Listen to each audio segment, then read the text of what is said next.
folks, welcome to Chapter 7. In this one, we'll be looking at intricacies and turtle soup details.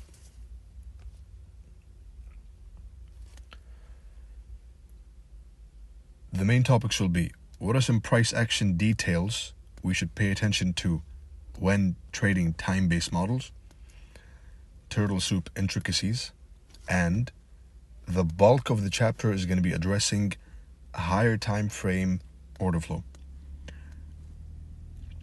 Because without a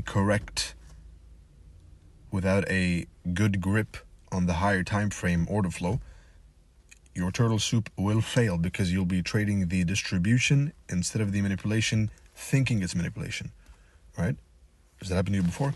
Is you think it's a turtle soup, you go on Twitter, you see me taking the turtle soup, you go into your own chart, you try and take a turtle soup and you fail. It just keeps going higher. You open the chart, you go look at an old high, you randomly short, and you get liquidated. Does that sound familiar? And it probably does. The reason is because you weren't in alignment with the higher time frame order flow. And by higher, I mean relatively higher. All right, 1 hour bullish order flow will give you a 5-minute, 1-minute bullish turtle soup, right? And so on. So when I say higher time frame, I mean relatively higher to the time frame you're looking at right now.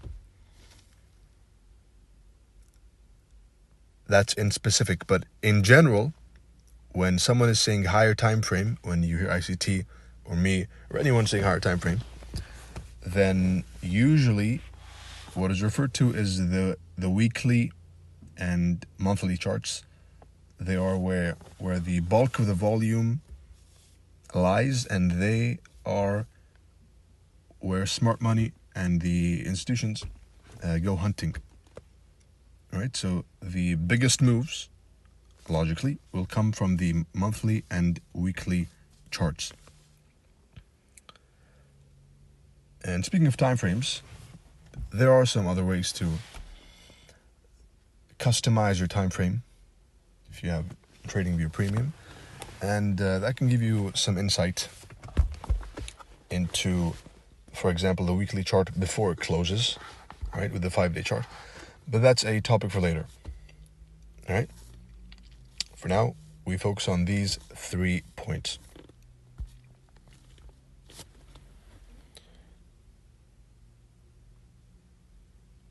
For starters, you have this picture. This picture depicts a reality, which I will address in the next chapter in detail. But it's the truth. You saw me trade turtle soup. You tried 1 turtle soup, 2, 3, 4, and you quit midway. Here's one thing I'll tell you is, no matter what mentor you go to after me, if you do, I happen to have a quite high retention rate for students. But no matter what strategy you take, no matter what mentor you choose, which I don't recommend anyone except ICT, and if you resonate with turtle soup, then me. And maybe Kish for order blocks, right? But I don't recommend anyone. Why? Because if you have multiple sources of information telling you different things, then you'll be distracted. That's not a good learning environment. Have 1, 2 max sources of information which are in alignment, right? They complement each other. Otherwise, you're prone to committing this error, which is try one strategy and hop on to another one when it fails.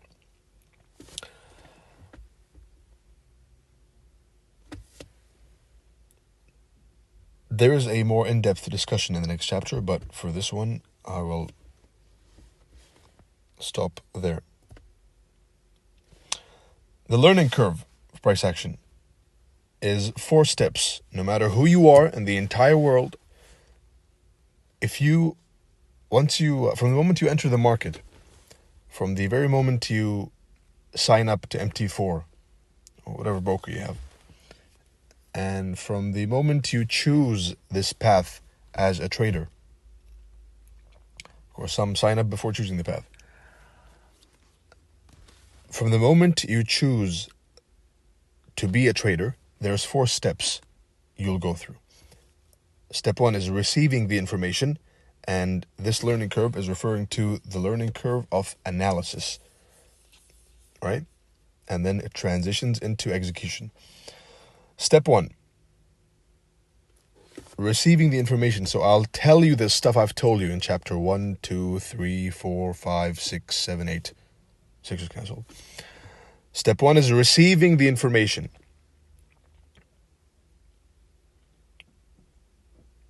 And some of you were asking me why I canceled it, because the information in chapter 6 is not something I find appropriate to share right now.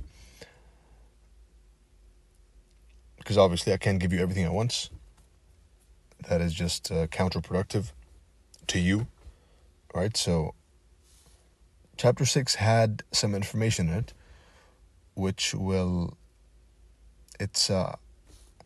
I can't say much, but the information in chapter 6 is not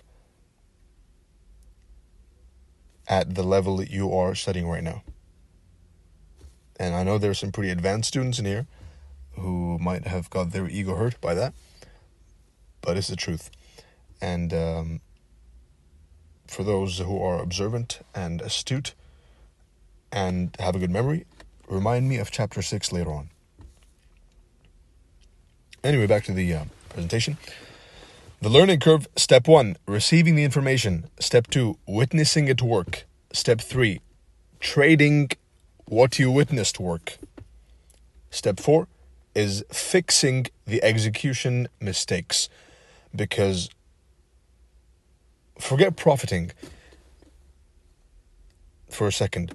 If you focused more on correcting the losses, then the only result is a profit, right? So put more emphasis on correcting mistakes rather than trying to discover the Holy Grail, all right? If you correct your mistakes, and people have this innate narcissism inside of them, even if they have not earned it, which is, the market is wrong. No, it's not wrong. You're wrong. So fix the mistakes you make when executing. Now to the charts. That little mini introduction / rant over. Price action details. When you open any chart, knowing what should happen is the first step. Bias and narrative. Bias is where, narrative is why and how. What does the process of anticipation look like? Something very little spoken about. Right? They all tell you FVG, order block, supply and demand, volume profile, Elliott wave, harmonics. They tell you how it works, but they don't tell you what you should be doing in the process of anticipation. That will be looked at over here. And what signatures will price demonstrate at the times of creating the low or the high of the candle. Very important. So for your sake, I hope you are taking notes. One of you DM'd me, he showed me that he was taking notes even on my rants. You can do that. I do slip some information mid-rant, so if you are persistent enough to listen, then you have caught them. Anyway, higher time frame directional bias. How does one go about determining the higher time frame bias?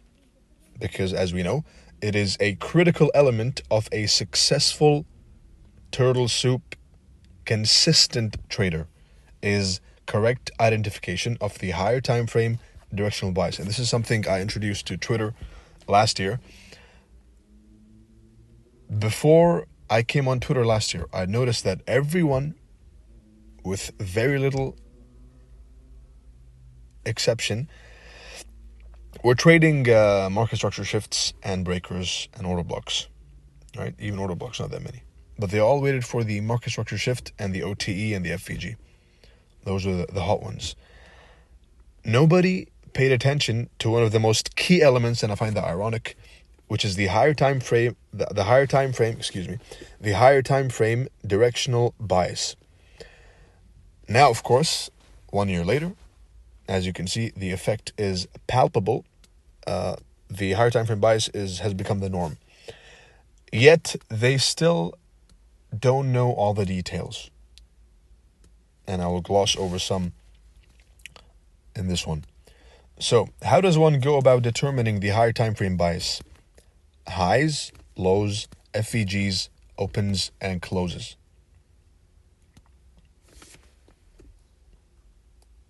And before we continue, I'd like to tell something to those of you who don't like the rants. It's understandable, right? But if you can't stand the rants, then you don't deserve the knowledge that comes with the rants or before and after the rants.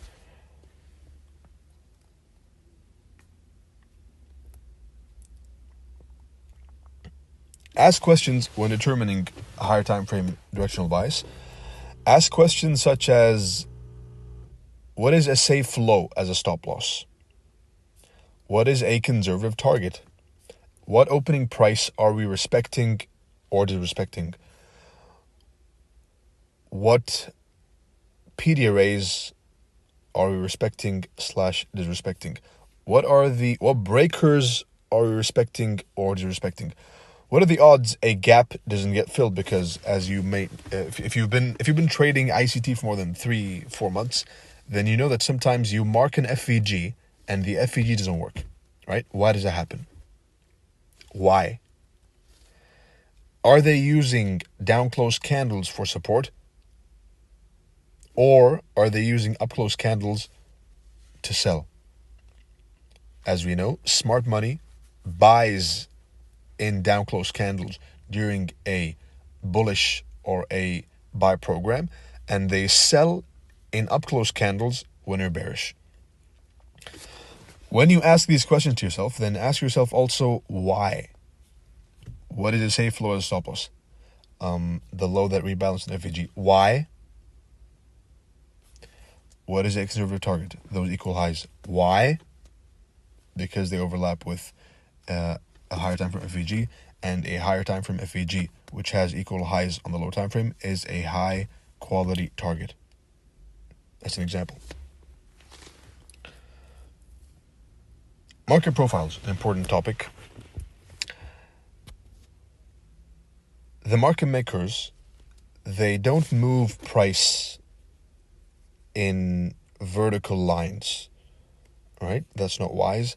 It's not possible, first of all, due to the amounts traded. And it's not the way the markets move, because if they did move that way, then you'd all make money. No one would ever lose. It's just going up or down. No. What happens is they go in consolidations and then trend, consolidation, trend, consolidation, trend, and every consolidation leads to an expansion. All of them, right? You will never find a market consolidating forever.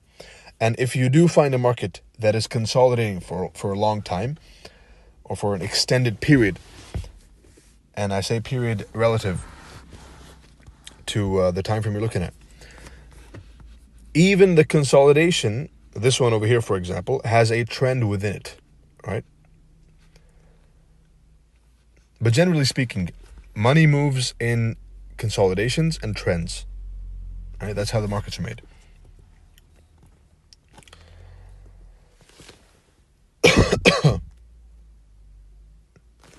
How to identify whether we're trending or ranging. There's multiple ways. the way I use is highs and lows.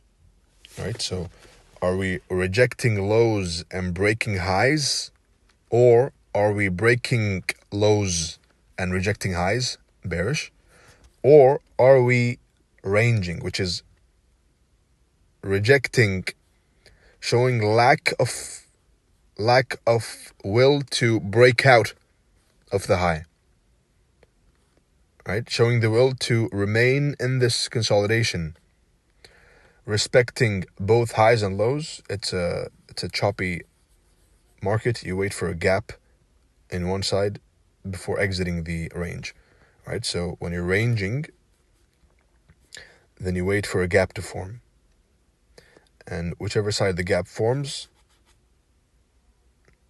that is probably the side of the breakout when paired with a false breakout on one side, right?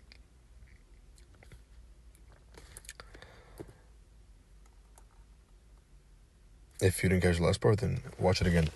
Any given time frame, this is an important concept, so I want to give it its time, which is any given time frame is only bullish until it reaches a higher time frame key level.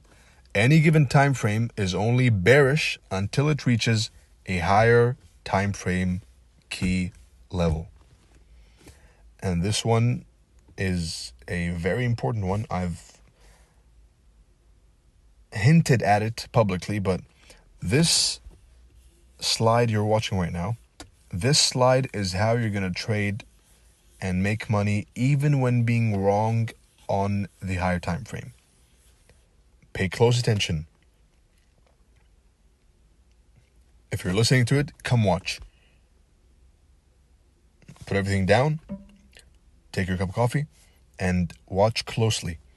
Any given time frame is only bullish until it reaches a higher time frame key level.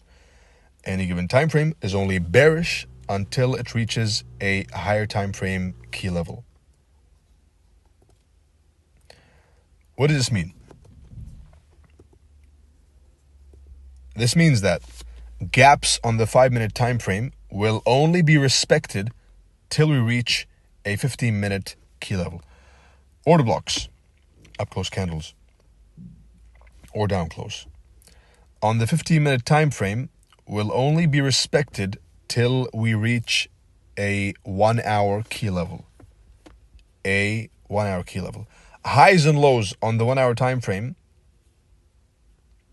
we will only respect lows and break highs on the 1 hour until we reach a 4-hour key level. Excuse me. Inversely, a 4-hour key level will be disrespected if a monthly key level is being respected, because in trading, everything can be inverted.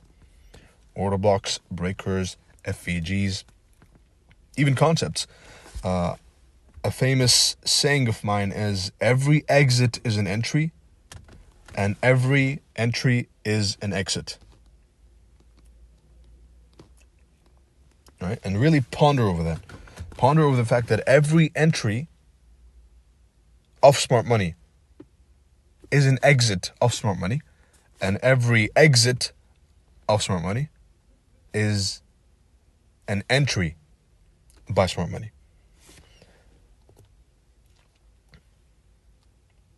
Here we have the lower time frame.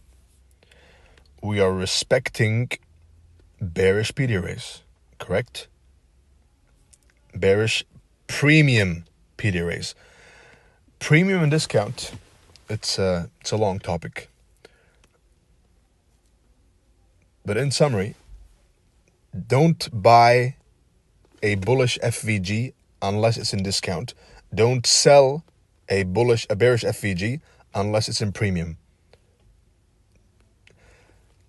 Eliminating the FVGs which are bullish, which are not in discount, will save you a lot of trouble.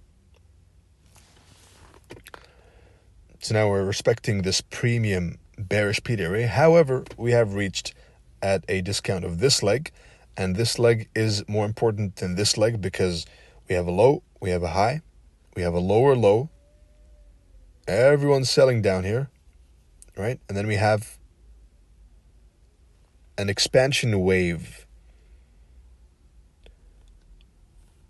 This is a pattern, but it's also a logic, right?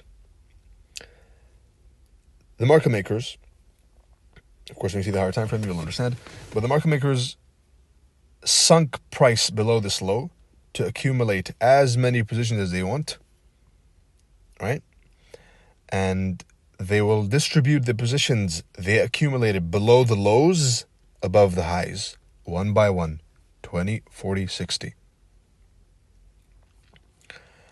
And the market profile tells me we're bullish. Why? Because low, high, lower low, higher high. Expansion wave, which tells me there's another expansion wave due when we reach this breaker. And this is a chart I've called live. It's not some hindsight cherry-picked nonsense. This is a chart I've called live on Twitter for everyone for free.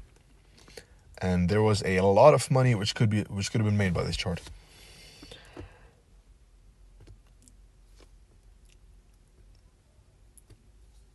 But that alone is not enough. This breaker alone is not enough.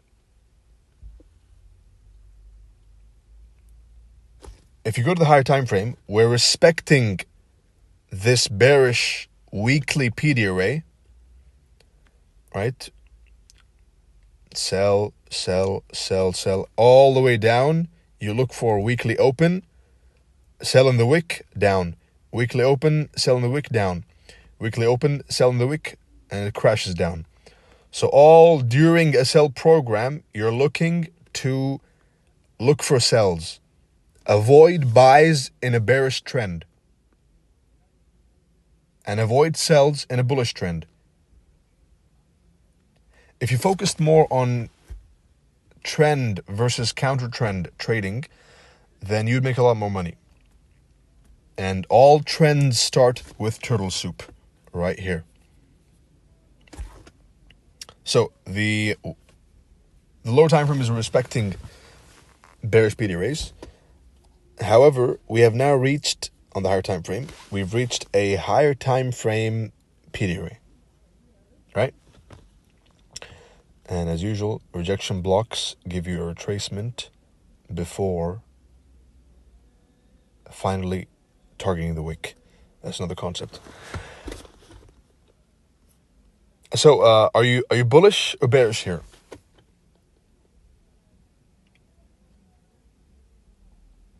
Pause the video.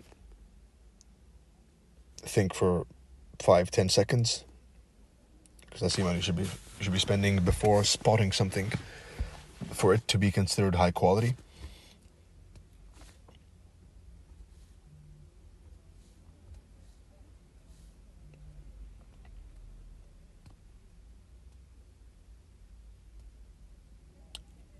All right. Have you thunk? I know, of course, some of you didn't even pause the video. You were too lazy. But for those who did, your answer should be like this. If we close below this candle, we're bearish. Unless we close below this candle, we are bullish, because it is a higher time frame key level. All right, so the concept is bearish on the lower time frame, and we've reached a higher time frame key level. All right, so we reached the higher time frame key level in confluence with a breaker, and higher time frame key levels, which are in confluence with lower time frame PD arrays, are high probability. So we go and crash down into the breaker.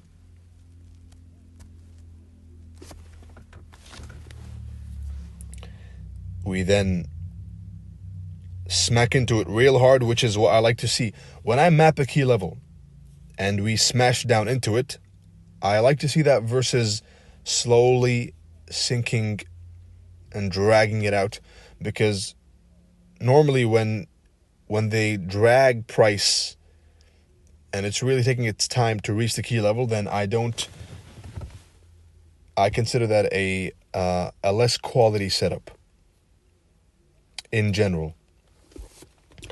So we have low, high, lower low, expansion leg number 1. We've reached a breaker and confluence with a higher time frame key level. We close above this candle. We close above this candle. And from this moment onwards, you have this as your stop loss. The low over here. All right?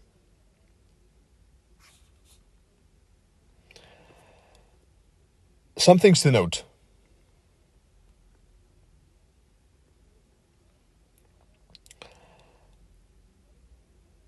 The important prices to label on this chart when you have a change in the state of delivery is the open and the close. Right? Down close candle. They dug into this low, confluence with this high, closed above it. Candles are ranges. Right? So we have a breakout over here. That's why an order block works. Note this and this. Many a time you'll note this. You'll wait for a 1-minute reaction. It won't happen and you'll say ICT sucks. No, you suck. Because you're supposed to be expecting a deep dig into the order block, potentially the rejection block, and then it goes higher. Whenever there's an order block, always consider the chance that the rejection block does it.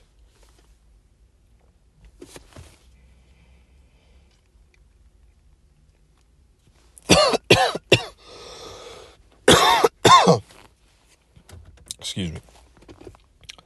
And as we see, indeed, we stabbed into the rejection block. Wicks do the damage, and bodies tell the story. We wicked into this order block. We respected the rejection block, because usually what you'll notice is that rejection blocks are usually retraced to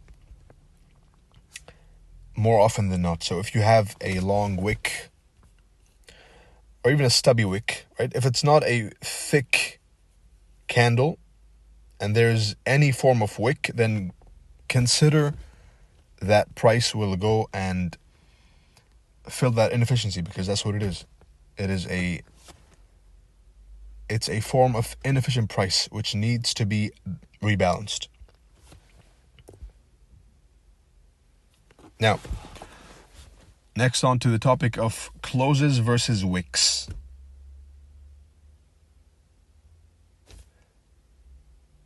Close above equals higher prices. Close below equals lower prices. Wick below equals higher prices. Wick above equals lower prices.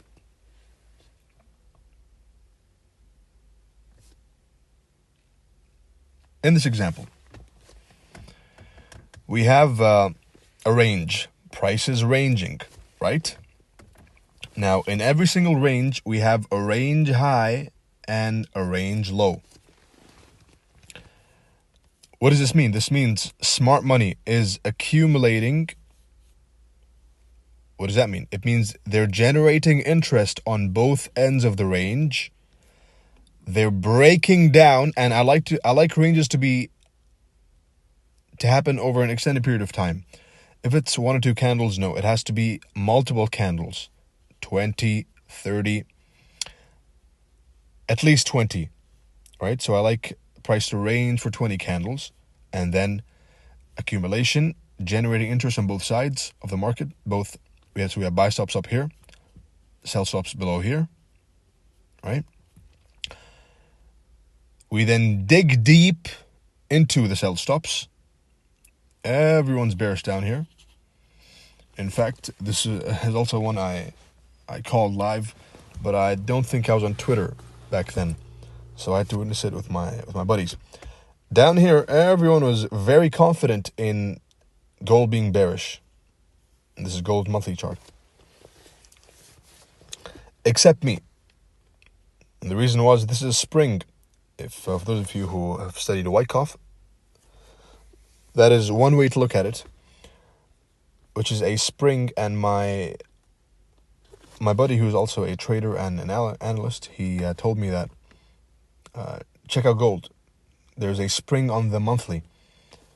Right, spring, which is another way of looking at turtle soup. It's quite primitive. You can research it if you want, but it's quite a primitive level of turtle soup, not quite as deep and thorough as what I teach. Sorry, Wyckoff. Now, he's dead, so it doesn't matter. Now, the thing I want you to see in this one, and excuse me, the thing I want you to see is range, accumulation, manipulation, bullish from here, distribution. As soon as we close above, if you notice, all the way down here, we didn't close above, not a single candle. Below, below, below, below, below, below. Right? So when we close above, this is a change in the state of delivery. So now we have taken the range low. We're targeting 50% of the range and the range high. All right. In this instance, at the time of the creation of this order block, right over here, many people would have been buying at the open because they are pattern traders. Every single time I see an order block, I expect a deep dig into it and then a rally. And remember, we always mark the rejection blocks, right? Because there's a lot of liquidity that likes to rest at rejection blocks, right? Both bearish and bullish. So, how do you read this order flow? This is a monthly chart, right? You read it as follows. Are we closing below candles or are we closing above candles? Closing below, closing below. Have we closed below the 50% of this candle twice? Nope. What is the important low which signifies a change in the trend from bullish to bearish? A close below this low, right? So unless we close below this low, you can't target any lower than the low itself, right? You can target this as a turtle soup candidate to the body or the wick, right? Because when you, for those of you who actually did the exercise I told you to do, which is removing the wicks, go to your charts when this is over. All right, that's your homework, is go to the charts and remove the wicks and look at price through the lens of no wicks versus with wicks and see what you observe. So we're closing below this candle. Now, it is valid to sell or consider a sell at this order block over here. All right, we're closing below this, closing below this, closing. However, we do have a potential reversal zone at the rejection block, right? The opening price didn't support, the 50% didn't support, and the next stop is the rejection block, right? And this is a good example of trading the PD array itself or the journey down to it. If the opening price is not being respected, then trade the journey down to the 50%. If the 50% is not being respected, then open the 4-hour time frame and trade down to the rejection block, and so on. So we're bearish right now. Yes. In this price leg, yes, we are. Clearly. However, this happened, which is the order block, which was bearish, has now failed. We've closed above. As soon as this happens, you now have a candidate. Of course, you have the rejection block. The body has been taken. You have a candidate for a kiss of death turtle soup on the lower time frame, and that is a model I've taught publicly. You can go to the public Telegram and check it out. And this is also another model of mine, which is the failed order block model. More on that coming this week, perhaps. All right, so now we have a clear directional bias. This is a failed order block, and it is one of the most powerful patterns, quote unquote, which you can trade. A failed order block will lead to an expansion to the high of the failed order block's price swing. If you didn't catch it the first time, replay. A failed order block, right? So at the failed order blocks level, usually you'll have a not failed, a successful, a real order block, right? Fake order block, real order block.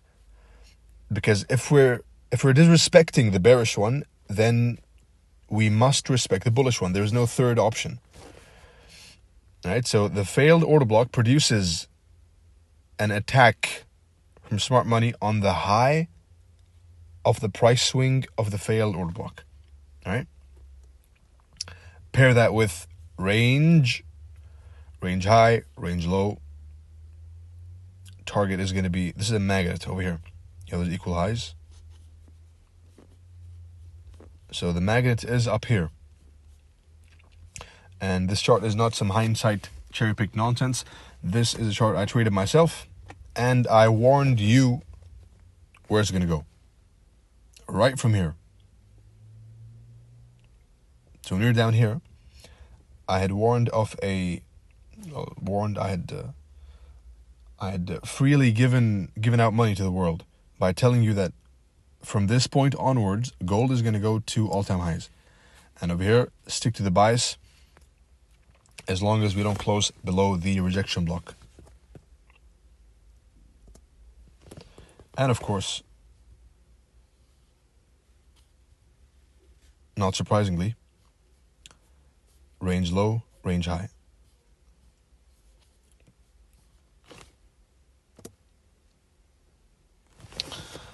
Trading this, what would the anticipation look like? All right, so this is the real monthly order block, which is produced. You have the monthly opening price marked out beforehand, and you have the monthly order block marked out beforehand.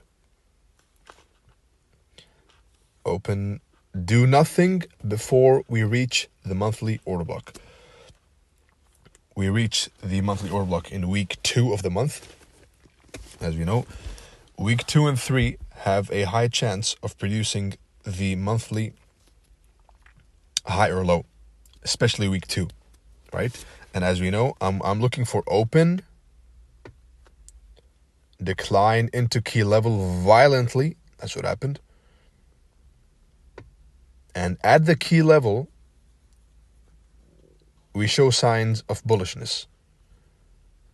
Right? Starting with this wick below, at key level, higher prices. And this is the framework, range low, range high, breakdown. Everyone's bearish. You're probably bearish if you're watching this right now. But every downtrend has to end at some point. Right? Every bearish trend has to finish. And that is what we are doing, essentially, with confirmation. So from here onwards, it saw nothing but up-only price action. Of course, range, beautiful. There's always a range at the high and the low of the candle with an SMT. Always. Open, decline, smack into key level. Candles or ranges. Range down here, range low, range high. So range below range low, range high, range low, and we rally violently from there onwards. And this was another Monday low of the week. Remember, you were on the last presentation. Same thing. Sunday, Monday, Tuesday, Wednesday. Well, Sunday. Monday, Tuesday, Wednesday mark the low of the week. and Thursday, Friday mark the opposing end of the range. Another example of order flow being bullish or bearish until reaching a key level. Over here we have a daily chart.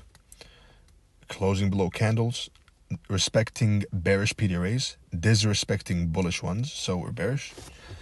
But we're only bearish on this time frame until we reach the higher time frame weekly key level. Right? And at the higher time frame weekly key level, we look for a close above. All the way down here, almost 2 weeks. Right? Not a single close above the candle was happened. Right? There was not a single candle closing above a previous candle. Close below, close below, close below, close below, and so on. Until this point, we came here, we closed above this candle's high and this candle's opening price. Right, it's an order block. Candles are ranges. Wick through the range. And now we're closing above the opening price. Using that opening price and this candle's high as a pivot point for a potential entry. Right? So from this moment onwards, we're looking for a classic buy candle. And we were bearish all the way down until we reached the higher time frame key level than the current time frame. Close above and rally. Bump in the previous candle's high. And that's all she wrote. Now, where does turtle soup fit in? The answer is everywhere. Turtle soup above this high. Turtle soup below this low. There's always a turtle soup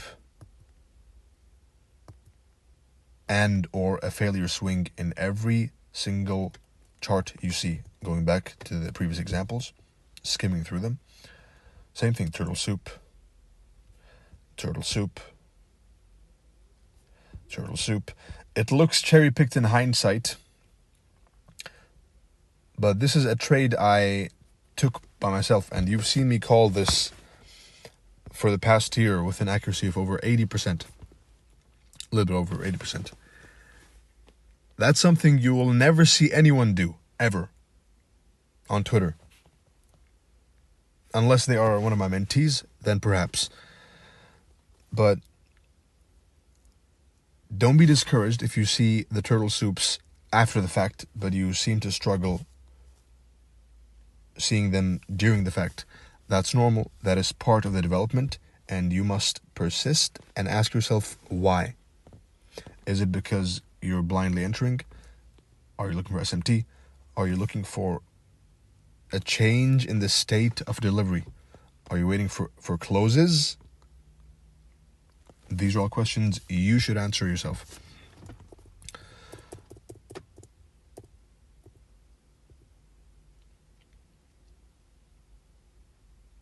As I said before, you have the open. This is how I view any candle I trade. All right, and this is a deeper look into my brain. Open.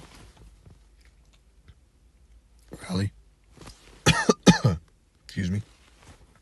The first voice crack in this mentorship. Open. The higher time frame daily is bearish. Open. Rally. Range. Turtle soup.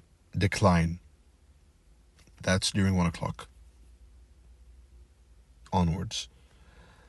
And then you have this. At 9 o'clock, you expect a rally, turtle soup, and continuation. All right, expansion leg number 1, protraction, expansion leg number 2. And that marks the end of chapter 7. Good luck. Good studying. It is very dense, so study it well. Repeat it a couple of times, because there's no way any of you grasped all of that in the first take. So study it again. Some of you reverse engineer everything I do and say. That is a That's the best way to learn from someone. If you want to emulate them, do that as well. And really take notes. There's a saying in Arabic. It's العلم صيد والكتابة قيده قيد صيودك بالحبال الواثقة, which translates to, knowledge is a prey and writing is the net or the rope.